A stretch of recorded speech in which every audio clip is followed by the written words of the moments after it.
Assalamualaikum warahmatullahi wabarakatuh.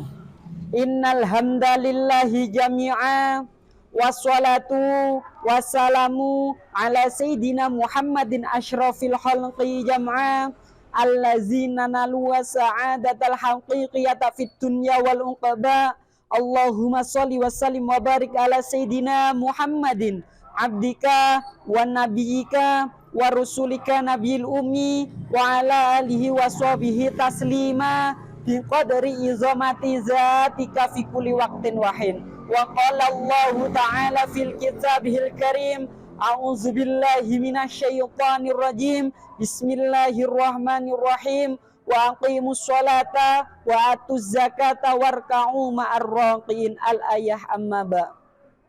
Hadirin yang dirahmati oleh Allah Subhanahu wa taala, marilah kita semuanya bersyukur atas kehadirat Allah Subhanahu wa taala yang mana beliau telah memberikan kita semua rahmat, baik rahmat jasmani maupun rahmat rohani yang berupa kesehatan. Patut kita syukuri biqaulina alhamdulillahi rabbil alamin. Sesuai dakwah Allah Subhanahu wa taala di dalam Al-Qur'an, bismillahirrahmanirrahim, la in syakartum la azidannakum.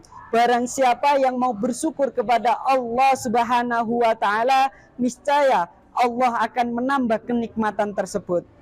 Kedua kalinya, marilah kita panjatkan rasa puja dan puji syukur kehadirat Nabi Muhammad sallallahu alaihi wasallam yang mana beliau telah menuntun kita dari zaman jahiliyah menuju zaman yang terang benderang, min zulumatil jahli wal kufri ila nuril iman wal islam, sehingga kita semuanya di seluruh dunia tersebarlah agama Islam.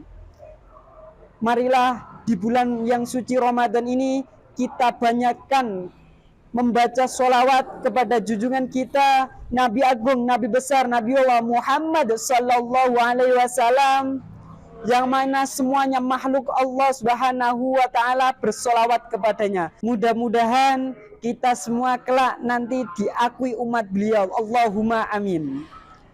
Dan di sini kita akan menerangkan sedikit tentang zakat. Zakat secara bahasa adalah berkembang, dan secara syara adalah nama harta tertentu yang diambil dari harta tertentu dengan cara tertentu dan diberikan kepada golongan tertentu. Zakat yang wajib dilakukan pada 5 perkara. Yang pertama yaitu zakat mawashi hewan ternak. Nah, yang kedua yaitu zakat wal usmanu berupa emas dan perak. Yang ketiga azuru, yaitu hasil dari tanaman-tanaman pertanian. Yang keempat buah-buahan. Yang kelima barang dagangan. Jadi zakat itu ada banyak. Zakat mal, zakat sapi, zakat onta, dan lain-lain. Tapi pada kesempatan kali ini, teman-teman, marilah kita membahas sedikit tentang zakat fitrah. Apa zakat fitrah itu? Yaitu zakat yang untuk mensucikan diri kita. Zakat fitrah menurut bahasa yaitu pembawaan manusia suci dari dosa. Menurut istilah, kadar yang harus dikeluarkan sebab badan dinamakan dengan zakat fitrah. Apa sih syarat wajib zakat fitrah? Syarat wajib zakat fitrah itu kalau nggak salah ya, ada 5. Syarat wajib zakat fitrah yang pertama Islam. Maka yang tidak wajib membayar zakat fitrah bagi orang kafir asli itu nggak wajib, kecuali untuk Buddha dan keluarganya yang beragama Islam. Yang kedua, sebab terbenamnya matahari di hari terakhir bulan Ramadan. Dengan demikian wajib membayar zakat fitrah dari orang yang meninggal dunia setelah terbenamnya matahari. Dan bagi yang baru lahir setelah terbenamnya matahari tidak diwajibkan untuk membayar zakat fitrah. Yang ketiga, ainnya atau wujudnya berlebihan, yaitu seseorang memiliki kelebihan dari bahan makanan untuk dirinya sendiri dan keluarganya di hari tersebut. Maksudnya siang harinya yaitu hari raya Idul Fitri, begitu juga untuk malam harinya. Dalam catatan pokoknya satu hari itu cukup untuk memberi makan diri sendiri dan sekeluarganya. Dalam zakat fitrah yang wajib dikeluarkan adalah makanan pokok penduduk setempat. Contoh kalau di daerah saya Lamongan, di sana itu tempatnya tanam padi, uos, boleh. Jadi zakatnya apa? Padi. Kalau di rumahnya Budian di Lampung sana, tanamnya itu jagung, berarti zakatnya jagung. Berarti sesuai apa yang jadi kebutuhan pokok pada penduduk setempat. Nah, mayoritas beras ya beras, nggak apa-apa. Sementara untuk kadarnya adalah 1 syak. Hanya saja dalam mengkonversikannya ke dalam ukuran kilogram terdapat beberapa pendapat. Yang pertama, ada yang mengatakan 2,75 kilogram. Ada lagi yang mengatakan 2,5 gram. Bahkan sampai mengatakan 3 kilogram. Jadi lebih amannya kita itu menganut yang tengah-tengah saja, 2,75 kilogram. Dan untuk tata cara niat zakat fitrah itu bermacam-macam. Yang pertama, niat untuk dirinya sendiri. Kalau sudah tahu kadarnya, apa yang langkah-langkah seharusnya kita lakukan? Yaitu harus tahu niatnya zakat fitrah. Niat zakat fitrah itu gimana? Jadi sebelum kita melakukan sesuatu, alangkah baiknya kita disertai dengan niat.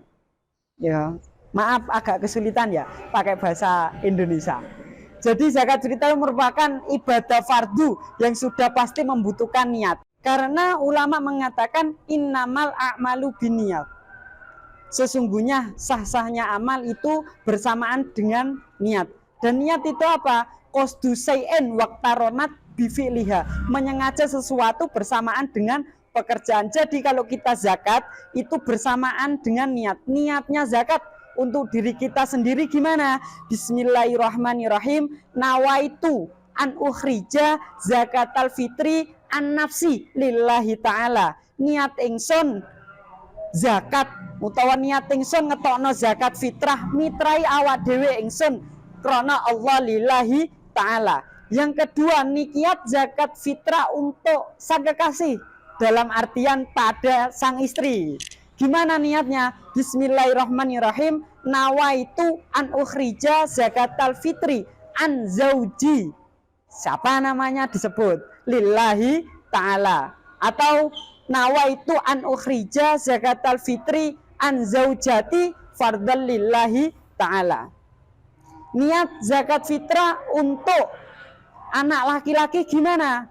Bismillahirrahmanirrahim. Nawaitu an ukhrija zakatal fitri an waladi, sebutkan namanya lillahi ta'ala. Sama artinya, niat ingsun zakat fitrah mitrai anak kulo, anak jalur kulo yang bernama lillahi ta'ala.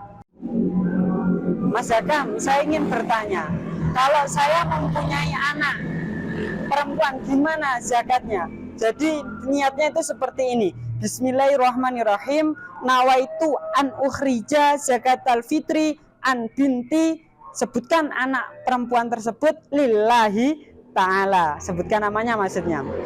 Ya biasanya kalau yang seperti saya alami ketika di rumah itu zakatnya itu bersama-sama keluarga, satu keluarga. Niat biasanya yang saya lakukan ketika di keluarga saya itu niatnya bareng-bareng, bersama-sama satu keluarga. Itu niatnya gimana? Bismillahirrahmanirrahim. Nawaitu an ukhrija zakatal fitri anni wa an jami'i ma yalzamuni nafaqahum syar'an fardhalillahi ta'ala. Niat ingsun zakat fitrah mitrai awak dhewe ingsun lan sekabehane wong sing ana ning omahku, ngono ya. Semua yang menjadi tanggunganku fardhan lillahi ta'ala, karena Allah lillahi ta'ala. Dan ketika kalian sudah niat zakat fitrah, baik yang dipandu maupun yang tidak, tangan kalian ini harus menyentuh dengan sesuatu yang kamu keluarkan zakat tersebut. Entah kamu mengeluarkan zakat tersebut itu berupa beras atau berupa jagung boleh. Jadi dipegang barangnya, habis itu niat. Nggak boleh niat seperti ini terus habis niat baru megang, nggak boleh. Jadi bersamaan, yang namanya niat itu bersamaan dengan pekerjaan. Cangkeme niat, tangane ngutik beras. Nah seperti itu. Nah kalau sudah niat, oh ya biasanya itu ada ya yang nggak bisa niat terus niatnya diwakilkan gitu. Ketika dia sakit nggak bisa bicara atau ada hal yang lain bisa diwakilkan, bisa diwakilkan. Niatnya gimana? Kurang lebih seperti ini. Bismillahirrahmanirrahim. Nawaitu an ukhrija zakatal fitri an sinten sing badhe diwakilkan fardhan lillahi ta'ala. Contoh, ya ini yang diwakilkan Budian seperti ini. Nawaitu an ukhrija zakatal fitri an, sebut namanya Budian, fardhan lillahi ta'ala. Aku niat mengeluarkan zakat fitrah untuk, nah siapa tadi? Budian, fardu karena Allah lillahi ta'ala. Patut kita tahu bahwasanya kalau kita sudah berzakat maka kita kasihkan kepada orang lain. Nah kalau orang lain ngasihkan kepada kita berarti kita penerima zakat, mustahik. Nah, doa saat kita menyerahkan zakat itu gimana? Bismillahirrahmanirrahim. Rabbana taqabbal minna innaka antas samiul alim. Terus diberikan kepada seseorang tersebut, dikasih ke tetangganya boleh, dikasihkan kepada yang dicintai juga boleh, terserah. Dan ketika suatu saat kita diberi zakat oleh orang lain, gimana doanya? Ada doanya juga. Bismillahirrahmanirrahim. Ajarakallahu fima a'taita wa ja'alaha laka tahuran wa barakalaka fima abqaita. Jadi seperti itu dengannya. Nah, waktu-waktu ketika kita mengeluarkan zakat fitrah itu seingat saya itu ada 5. Yang pertama waktu jawas, yang kedua waktu wajib, yang ketiga waktu makruh, yang keempat waktu haram, yang kelima waktu mubah. Jadi waktu mengeluarkan zakat fitrah itu terbagi menjadi 5 kelompok. Yang pertama yaitu waktu jawas, waktu diperbolehkan, yaitu waktu sejak awalnya bulan Ramadan sampai memasuki waktu wajib malam hari pada bulan Ramadan. Artinya apa? Zakat fitrah boleh dikeluarkan sejak awal bulan Ramadan, bukan sebelum Ramadan. Kalau sebelum Ramadan kita zakat fitrah, itu bukan zakat fitrah namanya, tapi sedekah. Jarene Budian dawo, as-shadaqatu lidafil bala. Kalau itu dilakukan sebelum bulan Ramadan. Tapi kalau awal puasa, apakah boleh zakat fitrah? Boleh, diperbolehkan. Itu waktu termasuk waktu jawas. Yang kedua, waktu wajib, yaitu ketika menemui bulan Ramadan dan menemui sebagian awalnya bulan Syawal. Oleh sebab itu, orang yang meninggal setelah maghribnya malam 1 bulan Syawal, maka wajib hukumnya mengeluarkan zakat. Sedangkan bayi yang lahir setelah maghrib pada malam 1 bulan Syawal, maka tidak diwajibkan untuk mengeluarkan zakat.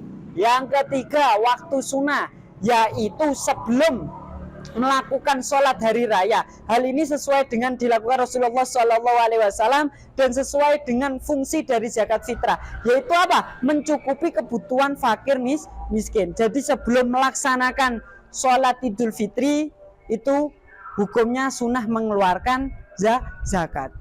Yang keempat yaitu waktu yang makruh setelah sholat hari raya Idul Fitri sampai menjelang terbenamnya matahari, itu hukumnya makruh. Yang kelima haram, yaitu tenggelamnya matahari pada tanggal 1 Syawal mengakhirkan zakat fitrah hingga waktu tersebut, maka hukumnya haram apabila tidak ada uzur dan disengaja. Jika terdapat uzur seperti halnya hartanya tidak ada di tempat tersebut, atau hartanya dicuri orang, atau mengganggu orang yang tidak berhak menerima zakat, maka hukumnya haram. Sedangkan status dari zakat tersebut yang dikeluarkan pada tanggal 1 Syawal, maka hukumnya qadha, dan qadha zakat itu haram apabila tidak mempunyai uzur. Dan selanjutnya mustahik zakat, orang yang berhak menerima zakat. Yang pertama orang fakir atau fuqara, itu sudah diterangkan di dalam surat At-Taubah ayat 60.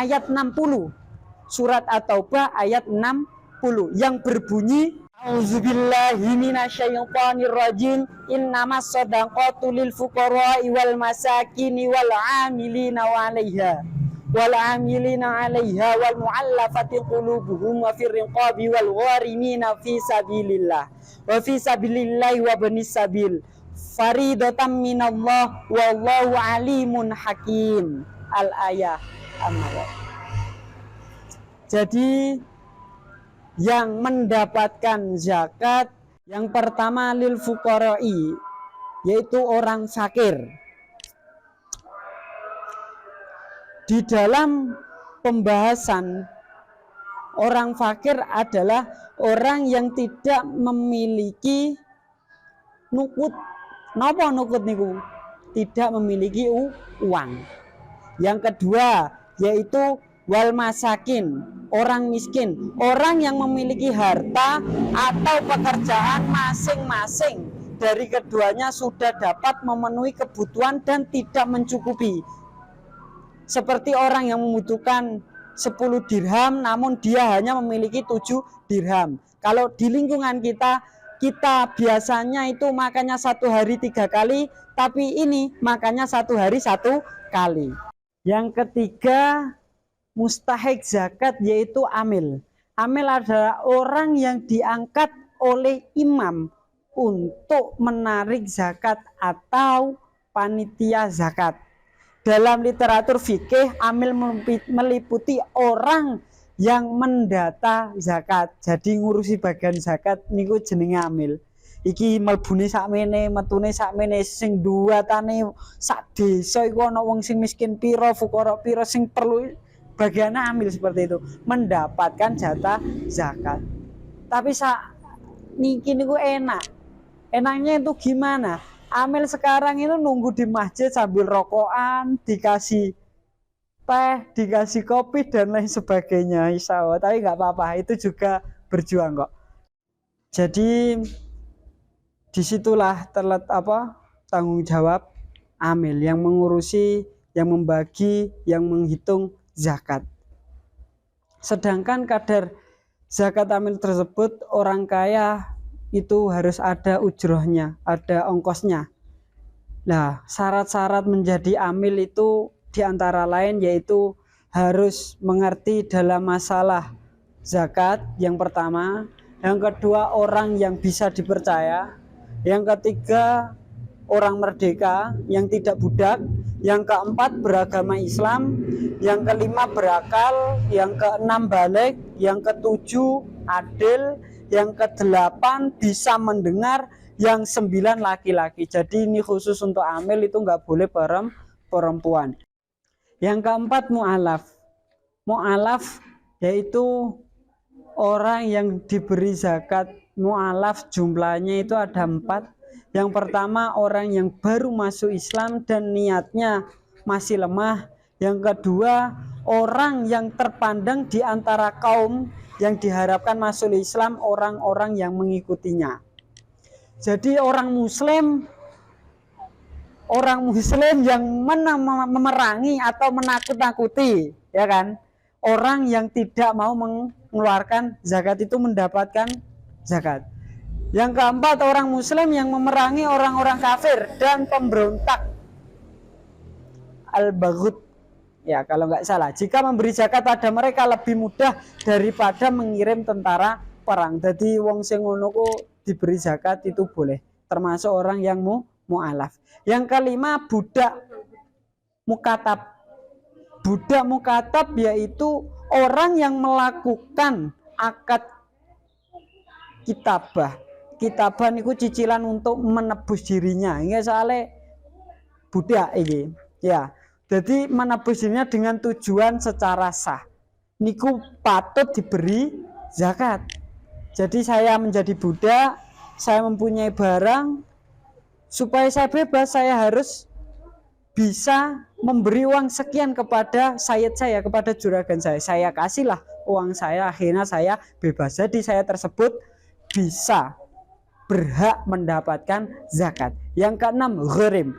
Gharim adalah orang yang mempunyai banyak hutang. Baik hutang itu dimulai dari dirinya sendiri maupun kerabatnya. Wah, intinya itu harta yang digunakan untuk mendamaikan pertikaian diperoleh dengan cara hutang. Soalnya ini kalau hutang ini miris sekali, membuat masalah yang awalnya keluarga menjadi musuh, yang namanya teman menjadi musuh hanya karena hutang. Jadi itu patut dikasih zakat. Yang selanjutnya yaitu fisabilillah. Orang-orang yang berperang karena menegakkan agama Allah Subhanahu wa taala dan tidak mendapatkan gaji tetap. Mungkin kalian sudah tahu sendiri mana ini orang yang fisabilillah, mana orang yang mencari muka, mana orang yang mencari harta, mana orang yang ingin di depan, ingin dihargai dan lain sebagainya. Saya yakin teman-temanku sekalian yang ada di sana maupun yang ada di sini pasti tahu. Oh, ini orang yang serius.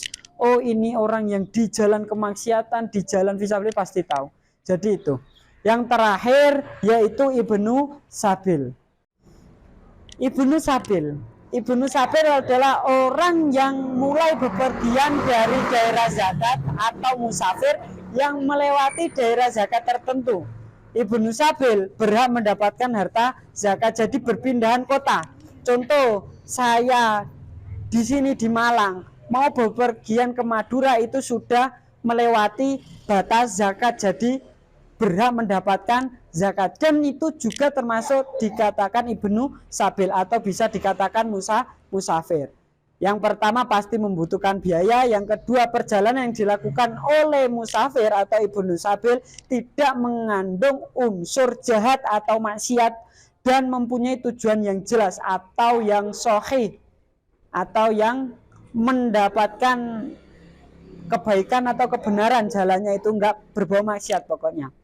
Mungkin itu saja teman-temanku sekalian bab zakat yang bisa saya sampaikan. Banyak kesalahan dari saya minta maaf yang sebesar-besarnya. Semoga harapan saya kita semuanya di bulan suci Ramadan ini bisa meningkatkan iman kita, ketakwaan kita kepada Allah Subhanahu wa taala. Dan tak lupa kepada teman-temanku sekalian, yaitu harus membayar zakat. Jangan lupa ya.